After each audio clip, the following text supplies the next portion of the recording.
सभी को नमस्कार। इसके पहले क्लास में हम लोग फैराडे का नियम पढ़ चुके हैं और फैराडे का जो प्रथम नियम है वो विद्युत चुंबकीय प्रेरण की घटना को रिप्रेजेंट करता है और दूसरा नियम उसके मान को बताता है। और आज हम लोग पढ़ेंगे लेंज का नियम और लेंज का नियम बताता है कि उसकी दिशा क्या होगी। फैराडे का प्रथम नियम जो होता है वो विद्युत चुंबकीय प्रेरण की घटना को रिप्रेजेंट करता है और दूसरा नियम जो होता है वो विद्युत वाहक बल कितना जनरेट होता है उसका मैथमेटिकल फार्मूला देने का प्रयास करता है। दूसरा नियम उसके मान को कैलकुलेट करके बताता है। तो हम लोग पढ़े थे कि जब कुंडली तथा चुंबक के बीच आपेक्षिक या सापेक्षिक गति होती है तो चुंबकीय फ्लक्स के मान में परिवर्तन होता है जो एक प्रेरित विद्युत वाहक बल उत्पन्न करता है। तो वो विद्युत वाहक बल का मान कितना होता है, E is equal to D phi B बट्टे डी टी। मतलब ये था कि जो चुंबकीय फ्लक्स के मान में परिवर्तन हो रहा था उतना ही ये विद्युत वाहक बल जनरेट कर रहा था। तो चुंबकीय फ्लक्स के मान में परिवर्तन का ये ऋणात्मक दर के बराबर था। दूसरा नियम ये बता रहा था कि जो चुंबकीय फ्लक्स के मान में परिवर्तन होगा उसके ऋणात्मक दर के बराबर होगा जो विद्युत वाहक बल उत्पन्न होता है। तो हम कहेंगे कि जो विद्युत वाहक बल उत्पन्न होगा किसी चालक में उत्पन्न विद्युत वाहक बल उसमें चुंबकीय फ्लक्स में परिवर्तन के ऋणात्मक दर के बराबर होता है। ये फैराडे का द्वितीय नियम है, ये फैराडे का सेकेंड लॉ है। और फर्स्ट लॉ हमको बता रहा था कि जब कुंडली अथवा चुंबक के बीच सापेक्षिक गति होती है तो चुंबकीय फ्लक्स के मान में परिवर्तन होता है जो एक प्रेरित विद्युत वाहक बल उत्पन्न करता है। इसे हम लोग विद्युत चुंबकीय प्रेरण भी कहते हैं और यह फैराडे का प्रथम नियम भी होता है। तो ये चुंबकीय फ्लक्स में परिवर्तन की ऋणात्मक दर और ये ऋणात्मक आता है लेंज के नियम से। और आज हम लोग समझते हैं कि लेंज का नियम होता क्या है।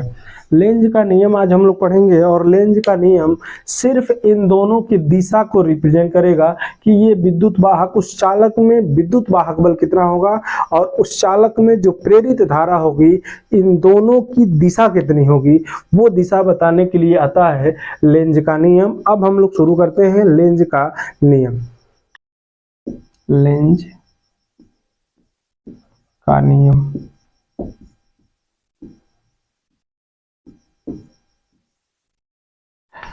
लेंज का नियम। अब हम लोग समझते हैं लेंज का नियम। लेंज का नियम कहता है कि किसी परिपथ में उत्पन्न प्रेरित विद्युत वाहक बल तथा उत्पन्न प्रेरित विद्युत धारा की दिशा सदैव इस प्रकार होती है कि वह उस कारक का विरोध करती है जिसके कारण वो स्वयं उत्पन्न होती है। मतलब यह है कि जो विद्युत धारा या फिर विद्युत वाहक बल उस दिशा का विरोध करती है, उस चीज का विरोध करती है जिसके कारण वो स्वयं उत्पन्न होती है, तो उस कारक का वो विरोध करेगी। तो हम लोग समझते हैं कि ये विरोध किस प्रकार से करती है। जैसे मान लीजिए एक कुंडली है, ये एक कुंडली है और कुंडली के संपर्क में जैसे ही एक चुंबक को लेकर के आते हैं नॉर्थ और साउथ, ये चुंबक को जैसे ही संपर्क में लेकर के आएंगे ये प्रेरित विद्युत वाहक बल उत्पन्न होता है। और कैसे उत्पन्न होता है ये फैराडे का नियम बताया है। और फैराडे का नियम हम लोग पढ़ चुके हैं कि जैसे ही चुंबक को इसके संपर्क में लेकर के आते हैं चुंबकीय फ्लक्स के मान में परिवर्तन होता है जो एक विद्युत वाहक बल प्रेरित विद्युत वाहक बल उत्पन्न करता है और इसमें धारा प्रवाहित होने लगती है जिसे हम लोग कहते हैं प्रेरित विद्युत धारा।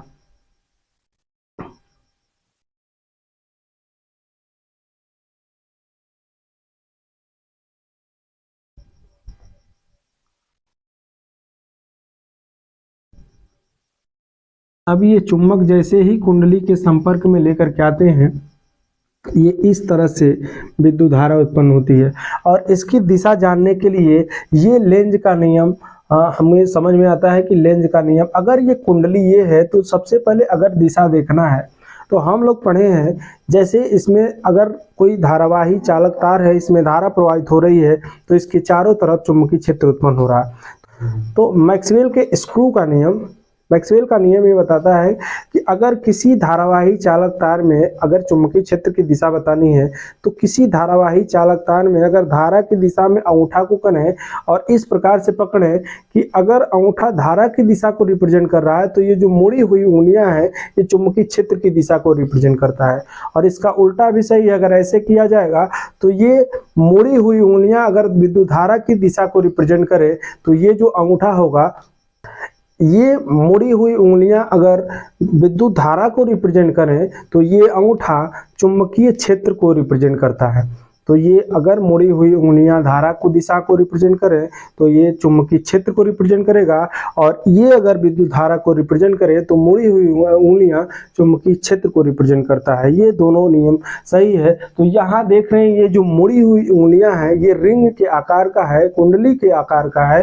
तो यहाँ देख रहे हैं ये कुंडली है और कुंडली में धारा प्रवाहित हो रही है, तो अंगूठा जो होगा वो चुंबकीय क्षेत्र की दिशा को रिप्रेजेंट कर रहा है। इसका मतलब अगर ये इस तरह से धारा प्रवाहित हो रही है, ऐसे घूम करके धारा प्रवाहित हो रही है, तो ये जो अंगूठा बताएगा वो चुंबकीय क्षेत्र की दिशा को रिप्रेजेंट करेगा, यानी चुंबकीय क्षेत्र बी का ये दिशा ये होगी। लेकिन एक बात याद रखना है कि अगर चुंबकीय क्षेत्र इस तरह से है तो अंगूठा जिधर होता है, अंगूठा जिधर होता है उस दिशा में नॉर्थ होता है और इसके विपरीत दिशा में साउथ होता है। तो अगर धारा इस प्रकार से बह रही है तो इधर नॉर्थ होगा और इधर साउथ होगा। इसका मतलब नॉर्थ हमारा ये होगा। इसके कारण जो ये जो इस चुंबक, तो ये चुंबक के कारण ये प्रेरित विद्युत वाहक बल उत्पन्न होगा जिससे प्रेरित धारा उत्पन्न होगी, और ये विद्युत धारा के कारण हमें पता है रिस्टेट के प्रयोग से वही धारा इस कुंडली में प्रवाहित होगी जिसके चारों तरफ पुनः उस धारा के कारण खुद का एक चुंबकीय क्षेत्र होगा, और ये जो चुंबकीय क्षेत्र होगा इस धारा के कारण जो ये जो आई फ्लो हो रहा है इस धारा के कारण जो चुंबकीय क्षेत्र होगा ये बाहर की ओर होगा इस साइड में, और ये अगर विद्युत चुंबकीय क्षेत्र की दिशा ये है तो इस अंगूठे की दिशा की ओर नॉर्थ होता है और इसके विपरीत दिशा में साउथ होता है, यानी इधर नॉर्थ होगा। तो विपरीत दिशा में अगर यहाँ नॉर्थ है और इस चुंबक को लेकर के आते हैं तो ये नॉर्थ इस नॉर्थ को प्रतिकर्षण बल लगाता है, यानी ये एक दूसरे को प्रतिकर्षित करते हैं।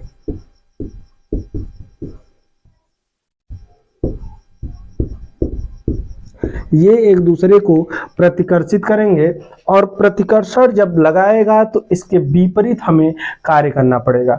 अगर प्रतिकर्षित कर रहा है तो इसके विपरीत हमें कार्य करना होगा, यानी नॉर्थ को नॉर्थ की ओर लेकर के जाएंगे तो उसके विपरीत कार्य करना पड़ेगा, वही ऋणात्मक चिन्ह को रिप्रेजेंट करता है। तो इसका मतलब ये है कि लेंज का नियम यहाँ लग रहा है कि लेंज का नियम वही काम कर रहा है, यही चुंबक के कारण धारा प्रवाहित हो रही है, इसी चुंबक के कारण उत्पन्न हो रहा है, लेकिन यही चुंबक का ये विरोध करना शुरू कर रहा है। इसका मतलब साफ साफ है कि यह जिस थाली में खा रहा है उसी थाली में ये छेद करने का प्रयास कर रहा है।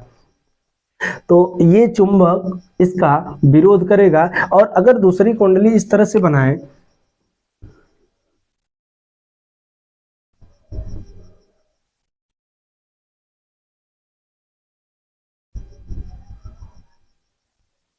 जैसे ही इसके पास में इसके संपर्क में लेकर के आएंगे, और हम लोग देख रहे थे उसमें जब फैराडे का नियम पढ़ रहे थे तो उसमें देखे थे कि जैसे ही इसको लेकर के संपर्क में आते हैं तो विद्युत धारा की दिशा जो भी होती है इससे दूर चुंबक को लेकर के जाते हैं तो उसकी दिशा विपरीत हो जाती है, यानी बदल जाती है। यहाँ भी वही कंडीशन होगा कि ये अगर ऊपर की ओर जा रहा था तो अब ये कंडीशन हो जाएगा नीचे की ओर आने का प्रयास करेगा, और ये जैसे ही इसको दूर लेकर के जाएंगे वैसे इसकी दिशा बदल जाती है।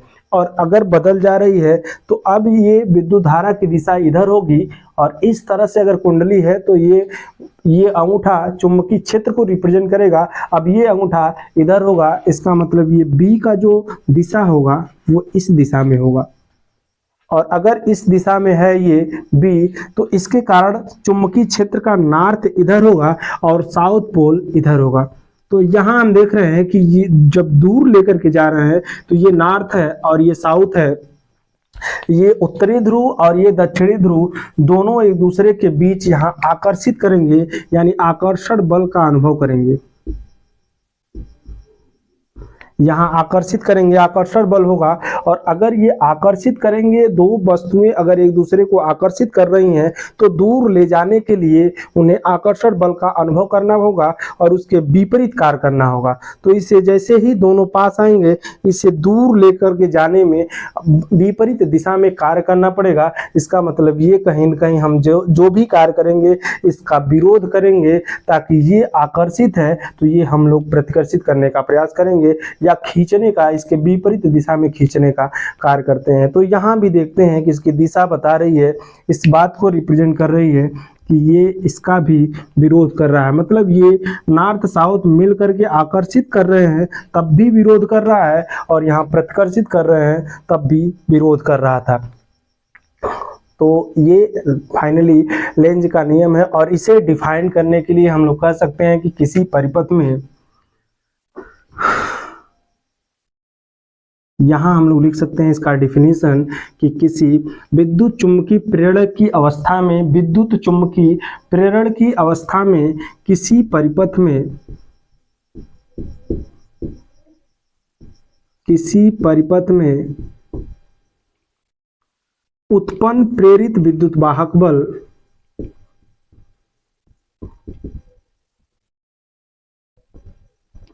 उत्पन्न प्रेरित विद्युत वाहक बल, प्रेरित विद्युत वाहक बल तथा विद्युत धारा, प्रेरित विद्युत धारा तथा प्रेरित विद्युत धारा, धारा की दिशा सदैव उस कारक का विरोध करती है,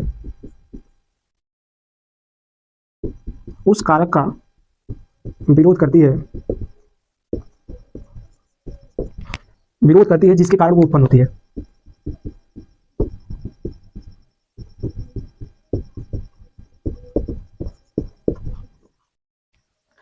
जिसके कारण वो किसी परिपथ में, अगर लेंज के नियम को डिफाइन करना होगा तो हम लोग डिफाइन कर सकते हैं कि किसी परिपथ में उत्पन्न प्रेरित विद्युत वाहक बल तथा प्रेरित विद्युत धारा की दिशा सदैव इस प्रकार इस कारक का, उस कारक का विरोध करती है जिसके कारण वो स्वयं उत्पन्न होती है। तो यहाँ हम लोग देख भी पा रहे हैं कि जैसे ही नॉर्थ को साउथ की ओर, नॉर्थ को नॉर्थ की ओर लेकर के जा रहे हैं तो इसके विपरीत कार्य करना पड़ रहा है। इसका मतलब हम इसके संपर्क में लेकर के आ रहे हैं तो विरोध उसके कार्य करना पड़ रहा है। इसका मतलब अगर ये अंदर की ओर आ रहा है तो यही चुंबक के कारण ये जनरेट हुआ है चुंबकीय क्षेत्र, और इस चुंबक, ये जो जनरेट हुआ है चुंबक, इस चुंबक का विरोध कर रहा है। और यहाँ भी देख रहे हैं कि इसी के कारण ये उत्पन्न हुआ है, फिर भी दूर लेकर के जाने में ये इसका विरोध कर रहा है। तो यही हुआ जो जिसके कारण वो उत्पन्न हुआ उसी का विरोध होता है। अब इसके लेंज के नियम से अगर इसकी दिशा को देखना होगा तो एक क्वेश्चन हम लोग लिखते हैं और उसे बनाने का प्रयास करते हैं कि इस क्वेश्चन को,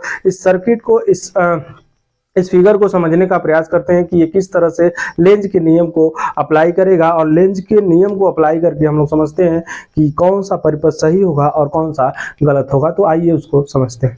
ये हमारे पास 4 क्वेश्चन है और इसमें हमें बताना है कि करंट का डायरेक्शन क्या होगा और लेंज के नियम से, और करंट का डायरेक्शन हमें लगाने से पहले लेंज का नियम जानना आवश्यक है। और लेंज का नियम यही कहता है कि वह उस कारक का विरोध करना चाहिए जिसके कारण वो उत्पन्न हो रहा है। तो ये चुंबक के कारण इसमें धारा उत्पन्न होगी और वो धारा इस प्रकार से होगी कि इस चुंबक का ही इसे विरोध करवाना है। तो अपोज करेगा, विरोध करेगा, इसका मतलब जैसे अपोज करेगा, जैसे विरोध करेगा, वही उस करंट का डायरेक्शन होना चाहिए। तो ये चारों फिगर एक बार वीडियो रोक करके देखिए कि ये चारों का डायरेक्शन सही निकाल पा रहे हैं नहीं, फिर हम लोग। तो आइए देखते हैं कि जैसे मान लीजिए यहाँ नॉर्थ है और इसे इस दिशा में लेकर के आते हैं, और अगर ये कुंडली की ओर आ रही है, ये चुंबक कुंडली की ओर आ रही है, तो यहाँ हमें नॉर्थ जनरेट होना चाहिए, और ये कुंडली से दूर जा रही है इसलिए यहाँ साउथ होना चाहिए। और यहाँ ये साउथ इधर आ रहा है तो इसका मतलब यहाँ साउथ होना चाहिए, और ये अगर दूर, इसकी दिशा दूर जा रही है तो इसका मतलब यहाँ नॉर्थ होना चाहिए। अब करंट का डायरेक्शन वही देखना है। हमें एक नियम याद रखना है कि हम उंगलियों को इस कुंडली की ओर, ये धारा की दिशा में उंगलियों को रखेंगे और अंगूठा बताएगा चुंबकीय क्षेत्र। और ये भी याद रखना है कि ये जो अंगूठा बताता है वो चुंबकीय क्षेत्र की तरफ नॉर्थ होता है, उसके विपरीत दिशा में साउथ होता है। तो यहाँ देख रहे हैं कि अगर नॉर्थ यहाँ होना चाहिए तो ये अंगूठा नॉर्थ की ओर होना चाहिए। इसका मतलब करंट ऊपर से नीचे की ओर आ रहा है और करंट इस डायरेक्शन में ऊपर जाएगा और नीचे की ओर आने का प्रयास करेगा। इस तरह से हम लोग समझ सकते हैं कि करंट का डायरेक्शन ऊपर से ये नीचे की ओर आ रहा है। इसी तरह यहाँ साउथ अगर जनरेट करवाएगा, साउथ अगर होगा तो इसका अगर ऊपर यही डायरेक्शन ले लिया जाएगा तो यहाँ नॉर्थ होना चाहिए, और अगर यहाँ साउथ लेकर के आना है तो करंट की दिशा हमें बदलना होगा, और ये करंट इस प्रकार से नीचे की ओर आएगी, ऊपर जा कर के फिर नीचे की ओर आएगी, तब अंगूठा इधर जो होगा वो नॉर्थ होगा। तो अगर ये ऊपर की ओर जा रही है और ये नीचे की ओर करंट आ रही है तो इधर नॉर्थ होगा, ये साउथ होगा। इसका मतलब ये अपोज करेगा। कैसे अपोज करेगा कि ये अगर चुंबक को दूर ले जा रहे हैं, यानी दो चीजें आकर्षित हैं और इन्हें हम लोग छुड़ाने का प्रयास कर रहे हैं। और यहाँ देखना है कि ये साउथ है और ये प्रतिकर्षित कर रहा है, तो इधर साउथ जनरेट करना है और इधर आ रहा है, तो हमें धारा की दिशा को अगर ऐसे रख रहे हैं, ये ऊपर से नीचे की ओर आ रही है, तो यहाँ हमारा नॉर्थ होगा और यहाँ हमें साउथ को जनरेट करना है। यानी ये भी करंट का जो डायरेक्शन होगा वो नीचे से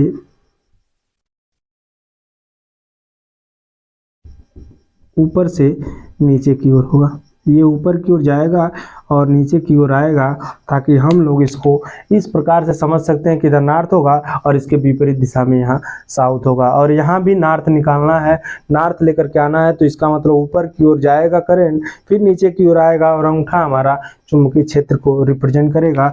यानी ये जो करंट का डायरेक्शन है ये है। तो इस तरह से हम लोग लेंज का नियम समझ सकते हैं। और लेंज का नियम से पहले फैराडे का नियम, और हम लोग 1 बाय 1 करके पूरा सिलेबस हम लोग कवर करेंगे। फिजिक्स का जितना पार्ट होगा सारा का सारा यहाँ कवर किया जाएगा और प्लेलिस्ट बना दी जाएगी। हर चैप्टर का चैप्टर वाइज प्लेलिस्ट मिलेगा।